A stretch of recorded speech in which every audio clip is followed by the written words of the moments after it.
প্রথমটি কি, ধরুন আপনার একটি ডাটাবেজ আছে, এখন এটাকে টেবিলে কনভার্ট করতে যাচ্ছেন। কন্ট্রোল টি বাটনে চাপ দিবেন, দেখবেন একটি ডায়লগ বক্স আসবে। মাই টেবিল হ্যাজ হেডার রেখে ওকে দিয়ে দিবেন, টেবিল ফরম্যাট হয়ে যাবে। রিবন থেকে টেবিল ডিজাইন মেনুতে গিয়ে এই অ্যারো থেকে আপনি যে কোনো টেবিল ডিজাইন এখান থেকে পছন্দ করে নিতে পারেন। দ্বিতীয় নম্বরটি হলো যে আমরা যদি চাই এই ডাটাবেসটির উপরে চার্ট তৈরি করতে চাচ্ছি, তাহলে এটা কিভাবে করবেন।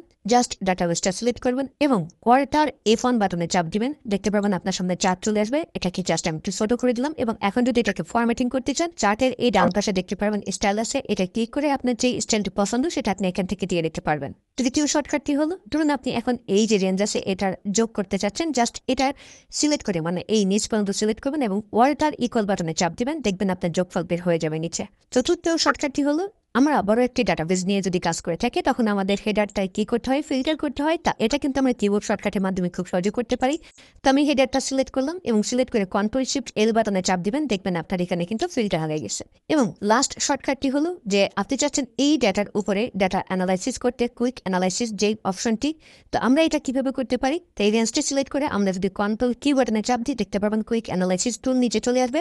এখন এটার উপর ডিপেন্ড করে আপনি কিভাবে কি দেখতে চাচ্ছেন, চার্ট, টোটাল বা যেটা চান রানিং টোটাল সব কিছু কিন্তু আপনি এখানে সুন্দরভাবে দেখতে পারবেন। এমনকি টেবিল ফরম্যাট বা এখানে লাইন চার্ট, কলাম চার্ট সব কিছু এখানে খুব সুন্দরভাবে কিন্তু আমরা দেখতে পারতেছি। আপনার যেটা ভালো লাগবে সেটা এখান থেকে আপনি ব্যবহার করতে পারবেন আপনার অ্যানালিসিসের জন্য।